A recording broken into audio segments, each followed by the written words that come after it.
Hello and welcome into Backyard Catch. This is your host, Nick Roby. Thanks so much for joining in. I'm super excited to start the show. If you've been following along with Backyard Catch, you know that we haven't gotten to do a podcast in a while with this. We've been trying some different outlooks and just different ways of going about creating content, and life gets super busy, and so you just try different things and just want to see what works. So I appreciate everyone just rolling with the punches. We've been doing some different things, and so wanted to revamp this podcast and this platform. So thank you so much for tuning in and for sharing and just being a part of this. This is sports, and especially college sports, are what I'm passionate about. I get super excited about it. So just a chance to get to talk with you, and just for you taking the time even to listen is just a big deal to me. And I don't take that lightly, just because of there's so many ways, nowadays to consume content, to get your sports, to get your just information even. So I don't know, I just really appreciate you taking the time to do this, because it means a lot to me, and I want to continue to do the best I can. And so really have been trying to do the quality over quantity piece of it. So I'm super excited to jump in. And so also, if you're watching on YouTube, thank you so much for that. Something that we've tried in the past before, but super excited to get restarted and really trying to help create new content. So if you're listening, if you could also subscribe to the podcast on YouTube, it's same way. I'll put the link in the description and everything, but that would be great, just to keep up just new ways for people to get to know the show, and just ways to get y'all's feedback too. So trying out this way of doing it. If you like the way the video is, please let me know too. So anyway, let's get into it. We spent a lot of time this summer in college football talking about, what does NIL mean? And you got these big schools transferring to different, conferences. UCLA and USC are going to the Big Ten, and then eventually we've got Texas and Oklahoma joining the SEC, and then we've got these the TV market deals, the TV deals that are coming up for different schools, and what does that mean, and then how the SEC and ACC are really SEC and Big Ten, are going to be doubling up, and are they going to form some mega conferences? What does this mean? Different divisions, yada yada yada, and all that stuff is good that we need to talk about. But it also gets to a point where I don't know with y'all that I really want to be knowledgeable on those topics, but it gets to a point where it's so much, and we look at the clock, and if you're listening or watching, it's August 1st when you're watching this, and we have football this month.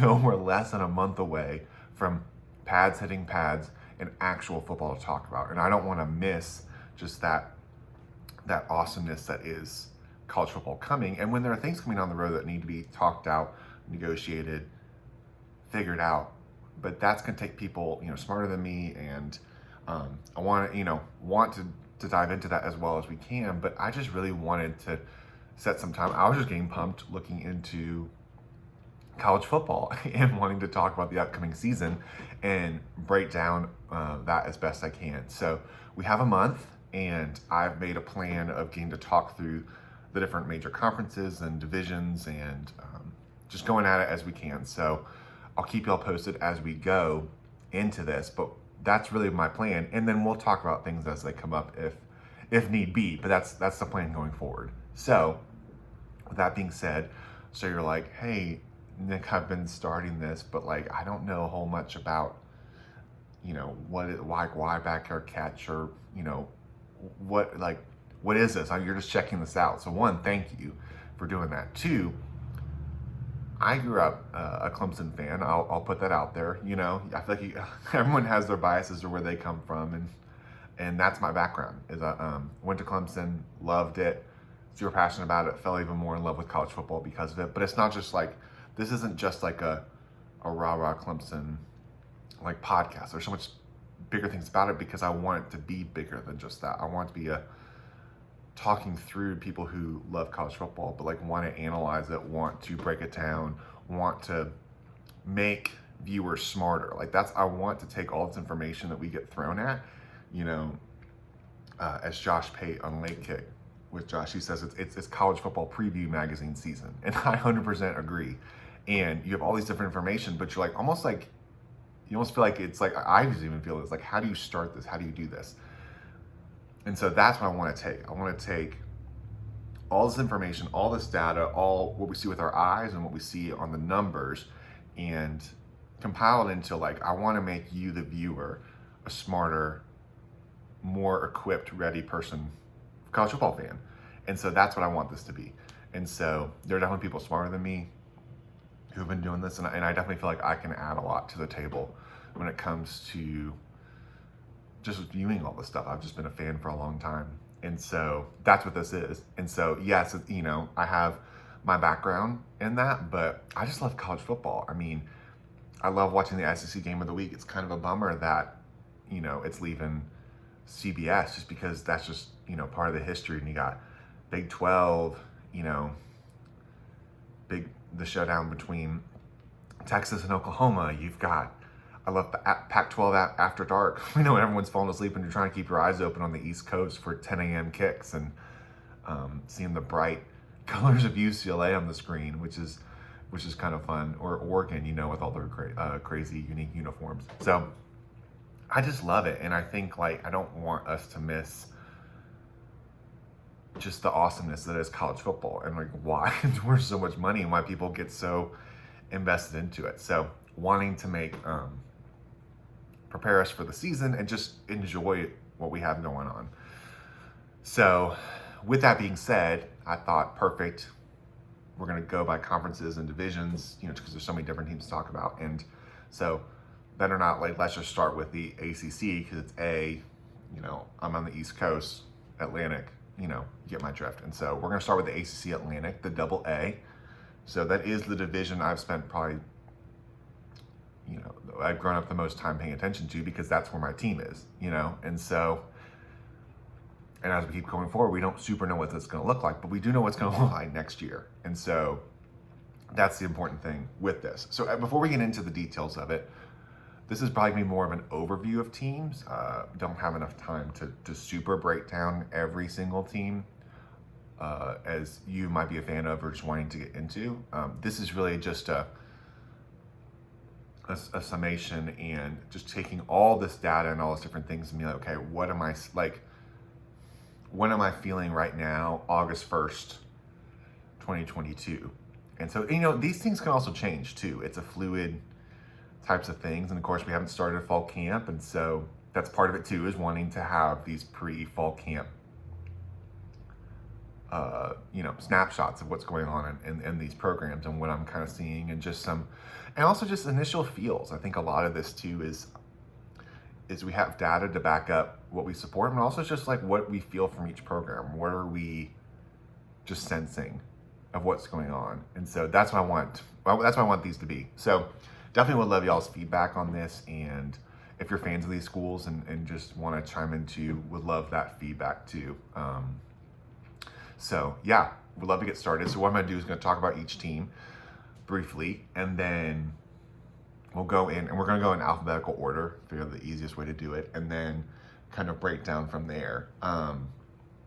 And so what I've also done too is I've made a composite of these different rankings. And so if you don't want to, I mean, just a word for a composite, I'm just combining these different things. You know, 247 Sports does a composite of all the different recruiting rankings that are out there, just to try to make one large list. And I think there's another one now of just where people are ranked versus just like these different systems. And so you get that with magazines. You know, you've got Lindy's, you've got Athlon Sports, you've got Phil Steele and all his wonderful data that's like great and can be a little overwhelming too, because that's so much. And you got Pick Six Previews, who's coming out another data, and they're just getting their hardcover, and I'm super excited for that to come in. But then you have all these different, you know, analysis on where these teams are. And so I decided to make, as they do with how they vote for the AP poll, create a point system to where if you combine all four of those, Lindy's, Athlon Sports, Phil Steele, and Pick Six, those four, what would the consensus of those rankings be? So when I'm saying composite, that's what I'm referring to, is work I've already done to prep for those. And so it's just interesting to look at. So that's how we're going to dive into it. Maybe a key player or two from each team. It's just something to look out for. So with that being said, let's dive in.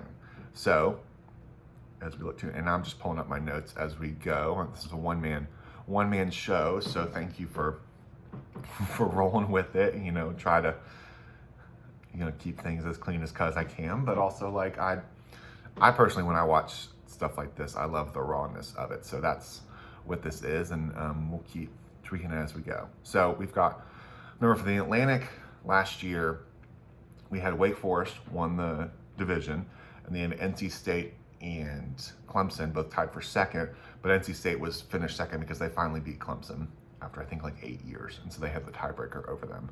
But Wake Forest was representative, and Pitt obviously won the conference, but that's what we're talking about in the ACC Atlantic. So we're starting with Boston College, and they are going into year 3 with Coach Jeff Hafley, and I like Jeff Hafley. I think he's doing a lot of cool things up there, and if maybe you're not as big of a fan of the Atlantic Coast Conference or just even paying attention, I could see him flying under the radar, but he's a great coach. He did a great job when he was at Ohio State, and I think they're really building something up there. They've had to really, you hear this word a lot, but they've had to revamp the culture, and so I like what he's doing up there. I think it takes time for a school, maybe not as, when you're in a sports market like Boston, you're trying to, get the attention. I've been to Boston and like for a Boston College game, and people didn't, like 6-7 years ago, didn't know who Clemson was. It's just Boston is and like that's not everybody, of course, but I got asked, as wearing an orange hat, if the Chicago Cubs were in town, and so I think there's just a big uphill battle that I think if you can win over those fans, you can get the attention of the town and really captivate that. And so I think all I have to say, I think he's doing a good job, and I could see this being another year of building on that. So last year they went 6-6. They were 2-6 in conference. Part of that too is Phil Dracovic, their talented quarterback, got hurt in the middle of the year. Like, speaking of Clemson, like, he didn't get to play against them, and so who knows? Maybe that would count for a couple more wins on their season, and we'd be paying attention to more nationally. But these different things have them. Preview magazines have them. I've seen a couple of them have a 5th.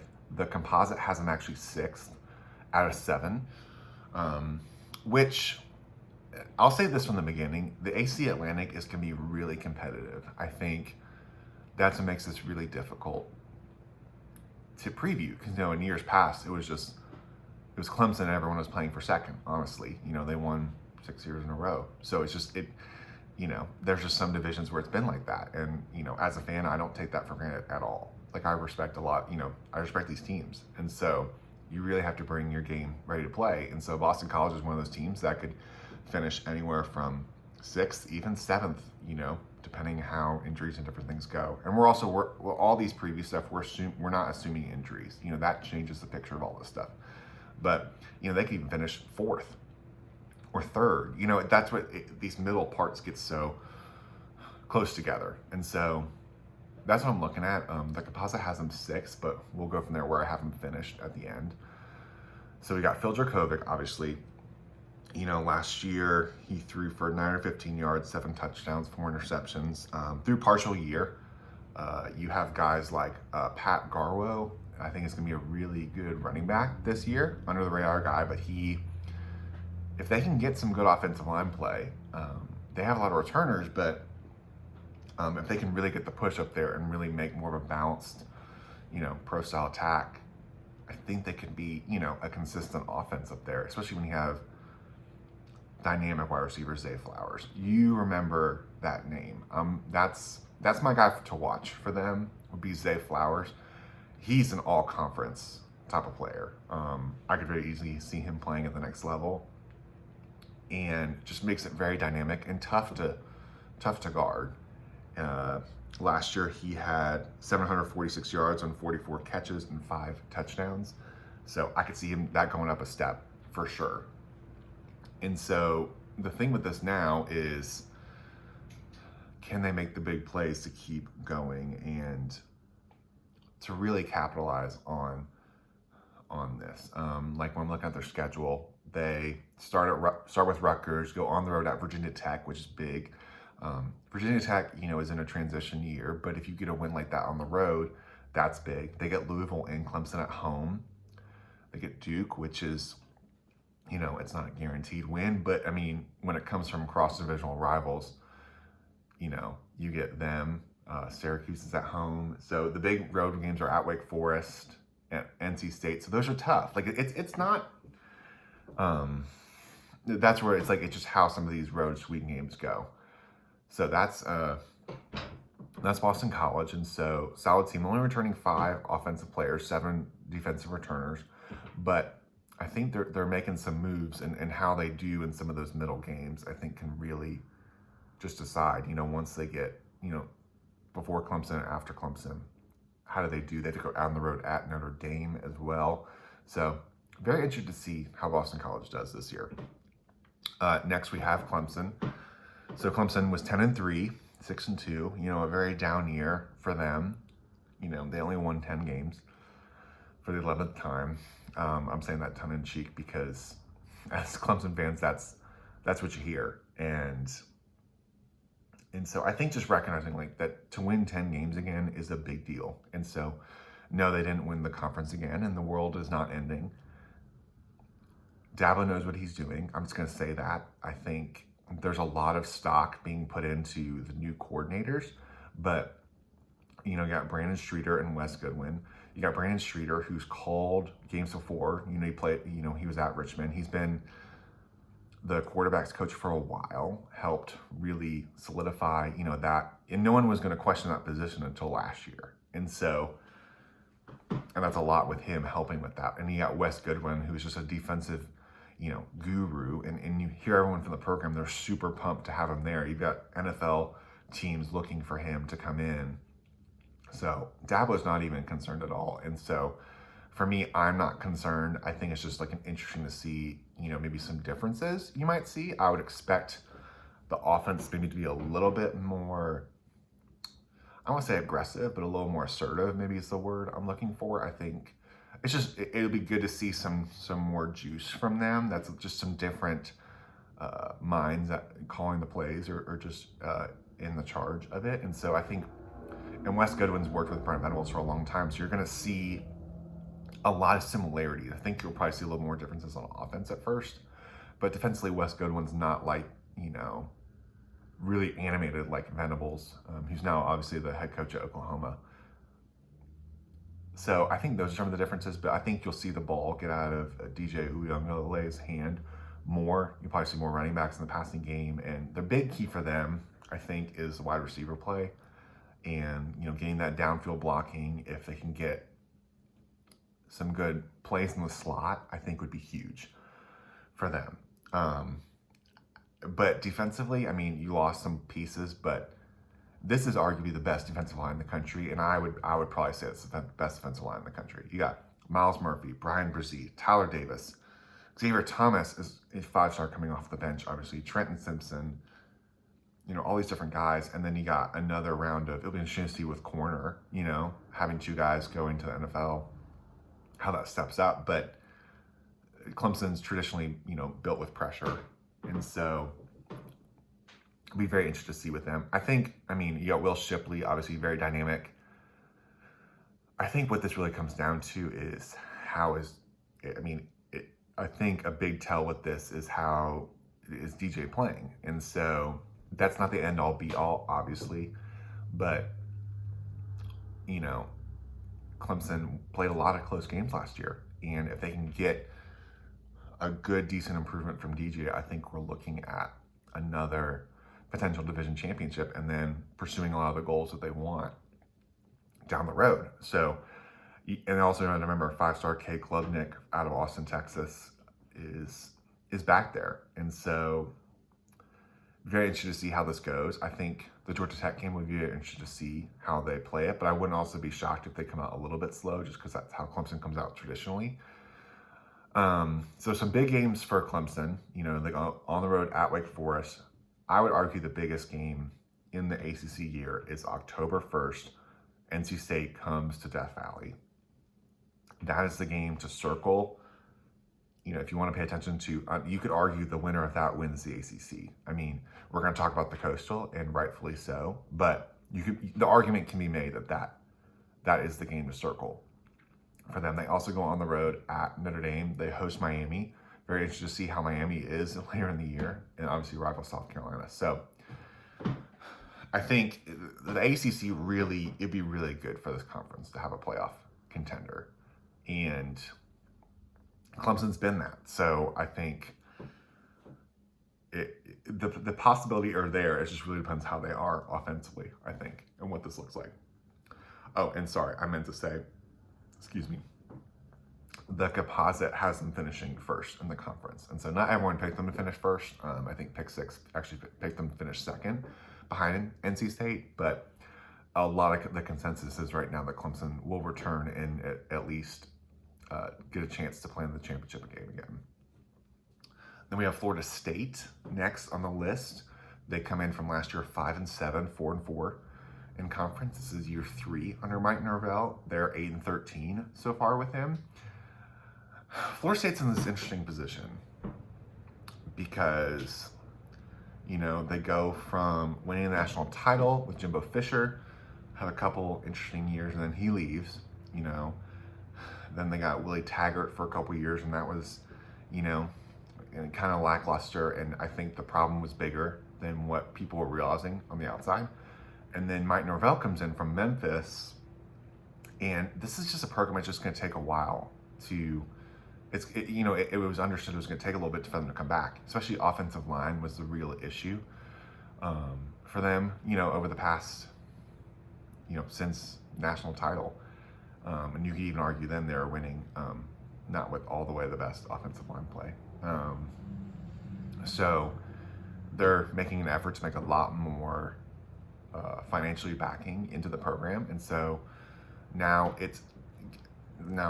what do you do with that? And seeing hopefully recruiting keep going in a positive direction. And so I think Mike Norvell's a good coach. I think it's just whether or not he can withstand and make enough improvements to show that they're capitalizing on that investment. And I will just say from the ACC's perspective, they need Florida State to be good. Florida State, Miami, Virginia Tech, those kind of national brands really need to be better. I would say Clemson's been holding up a big end of this, and those teams want to be better, but for the ACC to continue to keep the conference as it's looked all these years and want to be considered one of the main powers still, you need teams like this to keep improving. And so I think they're going in the right direction. The question is it enough of improvement to keep building on? You want to get out of this middle ground, which I think that they've kind of been in. So they lost big guys like Jermaine Johnson to the NFL, defensive end. And they're returning 8 on offense, 7 on defense. So we'll see. I think Jordan Travis is the guy right now. And so obviously he can do a lot with his legs. They need him to stay healthy, as Boston College would. Really anyone with their quarterback play, obviously. But I think especially he's a very dynamic player and they want to make him a better passer. But Florida State's problem is they haven't had that, these key wide receivers recently. Last year, their running back, Deshaun Corbin, led the team with 25 receptions. He had the highest amount. No one had more than 400 yards, not even 400 yards receiving. So they really need some standouts. Guy I'm interested to know would be Micah Pittman. He's wide receiver transfer from Oregon. He's slated to start, and so I think he's just one of those guys. It's like but it's just an example. Who is a guy like that who's gonna establish himself as the number one key guy to help with the running game? Because they can get some runs in there. You got Trayshawn Ward is probably gonna be the starter now, and so what do you do with that? And they had a couple games that were really close, like Clemson, obviously. That's the spectrum I'm coming from. So But I think there's some real good possibilities for them. It's just how do they do with this? They have to go on the road at NC State. They host Clemson. They have to go at Miami. They host Florida. So very interesting. Oh yeah, their first main game is LSU, which is a neutral site game in New Orleans. So it's a road game, honestly. But if Florida State can pull that off, that is a huge non-conference game. And I think a real big booster for this program. Last year they lost to Jacksonville State at home, and it took a while for them to recover from that. So if you can build on that, say they win that, they go on the road at Louisville, which could be an interesting game, Lee Cunningham, and they host Boston College, host Wake Forest. You can build some momentum from that, is what I'm saying. I'm not expecting them to necessarily win the division or even finish second, but you can see where momentum gets built from that. And so then you have guys like Jamie Robinson on defense. Really interested to see what they do in year 3. I think some good possibilities from them, but we'll see. It's just hard to know what you're working with until the season starts. And that's what some of these teams is, because there's so many transfers and we haven't started fall camp yet, that it's just hard to tell sometimes until you start seeing tape and start seeing games. But I think that LSU game will be a very big marker for both teams, because they're both in some interesting transition, obviously, with LSU that we'll get into later this month, with Brian Kelly. Okay, so now I'm just going to take a quick sip. Hold on. Thanks for that. Your mouth gets a little dry as you talk on the whole time. So now we've got NC State, one of the most interesting teams, I think, in the country. Because you got a team last year who finally got over, you could say, the Clemson hump. They hadn't beat them, I think, in 8 years, and they took double overtime to do that. And so they get that mark, they get that monkey off their back, per se. Dave Dorn smoking a cigar and having, the cup and everything, and just being himself. But, they didn't get to that 10-win mark. And not all that was their own fault. If you remember correctly, they were supposed to play UCLA, and I picked them to win that game. I thought they had a really good shot at that. And then UCLA had COVID, so a lot of teams canceling because of that. And so, in my mind, they really won, but the 10 games, but they didn't technically, and they've only won once in their whole program history. 10 games. It's hard to win. And I think it was 2002. You can correct me if I'm wrong. So, and they didn't even get to win the division. And I think so you have a team on paper who, caught, I don't want to say everyone by surprise, but really took a step up last year and made themselves on the national scene. You have Devin Leary, who, all ACC, quarterback, really, you could argue one of the best quarterbacks in the conference, if not the best quarterback. Very dynamic player, doesn't turn the ball over, huge, big time guy. And then you have, but they're not the target on their back kind of team. Whereas you could argue this year, teams are going to be, they're a little bit one of those teams you circle more now. And so how do you handle that? And, honestly, this is Dave Dorn's, this is his 10th year, and so it's arguably one of his best teams to get to actually to go to Charlotte and go to play for an ACC title and really, take a next step up and show also. I think NC State's a very interesting time, because they're one of these border teams are like, we're not going to super talk about this a whole lot, but what are you going to do with a team like NC State when it comes to conference realignment and everything? They win the ACC, they show they're a strong team. Maybe it helps them in the long run. So I think there's a lot riding, on a team like this year. And I think the thing which is really big for them is they're picked to finish second in the composite, and rightfully so. They've got solid offense and, just a really good defense, an underrated, really good defense. And they've got the three-headed monster on defense with the 3 linebackers. You got Drake Thomas, Peyton Wilson, Isaiah Moore. Drake Thomas has stepped up, and the other 2 got injured. They dealt with a lot of injuries last year. I didn't talk about this with Clemson, but both these teams dealt with a lot of injuries. And so if all those stay healthy, then it's like a huge, huge deal for them. They lost Ikwanu, Icky, as he's called, a left tackle. to the NFL, and rightfully so. I mean, great guy. And then their top receiver, Emeka Emezi, on the outside. They lost him as well. But they returned 10 starters on defense. And also on offense, they've got Thayer Thomas, Devin Carter. They're going to be dynamic. I think for them, it's how do they hold up with the buildup of being a top 15 team and continuing versus like coming onto the scene versus like wanting to be a part of that national conversation. Like, what does that do for that? And then, of course, you circle back to the Clemson game, you know, October 1st in Death Valley. Excuse me. They go on the road at ECU. Underrated game, very interesting. They're going on the road in Greenville, North Carolina. They got Texas Tech at home. So very easily can be undefeated in that, but you don't want to overlook those teams. Will be very interesting to see how they do in that. But that will be, I mean, both those teams undefeated. I could see it being College game day, you know, without looking at the other schedules right now. But very interested to see how they do. But it being on the road in Clemson adds a whole other level to that dynamic. Okay, moving on. We've got Syracuse Orange up in New York. You got Dino Babers. He's already in his 7th year. Wow. Some of these guys it doesn't feel like as long as like that. But it really has been. And so you got Dino Babers.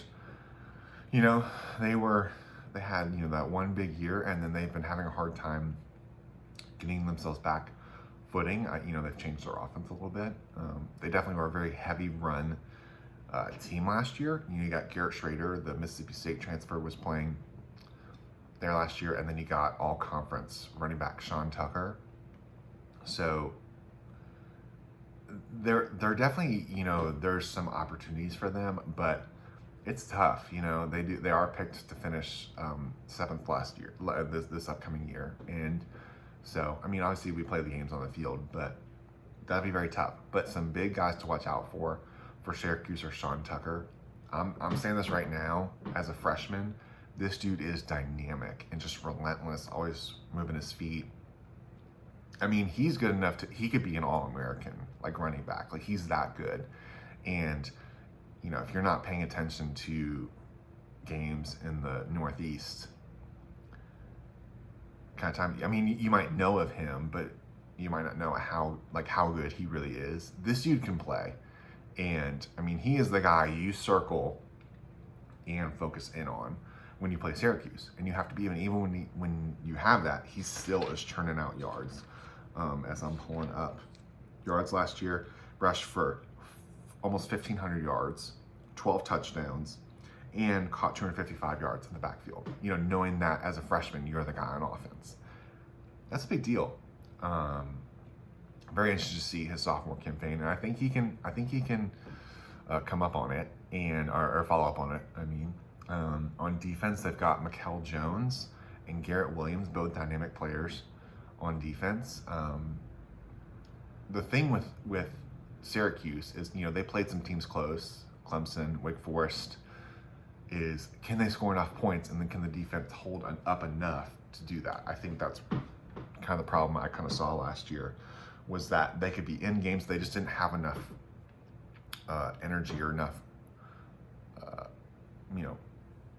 momentum behind them to keep it going, because it's, you know, in the second half of games. So that'll be very interesting to see with them. They do get Notre Dame this year, kind of a, not say a lighter schedule, but winnable schedule. They get Louisville at home, open the season, Labor Day weekend. Could sneak up on them. I'm very interested to see. It can be very loud. It's a very interesting place to play, you know, up in Syracuse, New York. So they got them at State at home, Notre Dame at home. Obviously, that's not an ACC game, but Notre Dame plays, you know, those 5 games, and that's a big national game. And so I think really solid team, definitely an opportunity to go bowling this year. And you have to be ready to play them, for sure. They're going to be ready to play. It's just a matter of can they capitalize and get some of these wins under their belt. We got Wake Forest with Dave Clawson, the Fighting Clawsons. Really became, I don't want to say a darling team, but just really came a team last year with Sam Hartman and the long mesh. You know, they just hold the ball for so long. and that kind of offense. It's gonna be his 9th year, which is crazy. Like, he just feels like he's been there for forever, and it's really almost been a decade.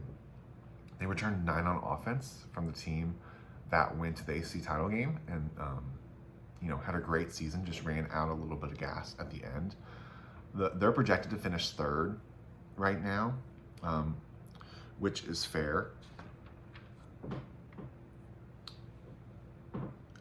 Just from where they finished, I'm just re-looking up their schedule. They were 11-3 last year.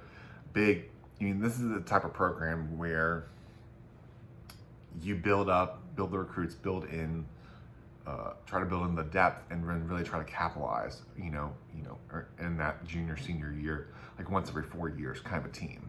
And they're one of the teams I would say that really took advantage well of the extra COVID year. So getting an extra guys who are playing these extra years. And when you have that, 5th, even 6th year guys, which is just unheard of before all this COVID stuff, that's a big deal. And so to have that for a team like Wake Forest, that institutional knowledge, where usually it can take a couple years to really get enough of the depth and talent to really compete with some of the bigger guys in the conference, that's a big deal. And Sam Hartman really has mastered the offense. I think for them, the big question for them is, they lost, Robertson, wide receiver. They still have A.T. Perry, great receiver. They'll score points. I'm not worried about them scoring points. I'm worried about them stopping people. That's their problem, is stopping people. And for them to, I think important for them this year is, you don't want to make last year like a one-hit wonder type of feel. You want to keep building on it. And having a guy back like Sam Hartman is really big. And also then what do they do in the bigger games is really important for them. And so, they get Clemson at home, which is big. They play Army again, which that was a really, very interesting game with 2 very different offenses. That's an interesting game. If you're looking for an under-the-radar game, West Point comes to Wake Forest October 8th. Big ones, they go on the road at Louisville, NC State, UNC, Duke. So it's a very, very interesting schedule for them. And so I'm curious to see what this team's look like, and can they keep up the momentum from last year. And so I apologize, guys, as I've been trying to circle through this. And so you want to notice that I went out of order a little bit. That was not on purpose. So sorry, Louisville fans, that wasn't on purpose on my part. As I'm scrolling, it just jumped to NC State. So obviously I went out of order. So, but you never know, maybe I'm just saving the best for last, and this was planned all along. Just kidding, it was on its accident. You got the Louisville Cardinal last year, who was 6-7. 4-4 in conference. So you're seeing a lot of these teams middle of the pack. Louisville's an interesting team for me. You've got Scott Satterfield. It still feels like he's trying to recover with the fan base and the administration, with him putting his name out there for the South Carolina job and then not being picked for that and then wanting to be there. So it's a very interesting kind of dynamic with that. Feels like they're still trying to, just from an outside perspective, they're still trying to, when you have such a dynamic player like Lamar Jackson, and having that, you're trying to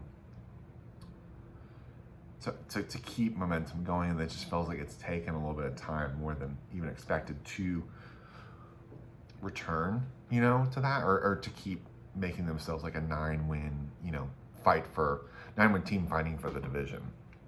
And so, because they have talented guys, it's just a matter of putting them and putting it all together, and the depth that it takes, obviously, to do that. They returned 7 on both sides of the ball. Big loss for them, I'd say, is Tyler Harrell, the speedster outside guy, who after spring transferred to Alabama. So if you're looking for a guy to watch out for, him in that Alabama system will be very interesting.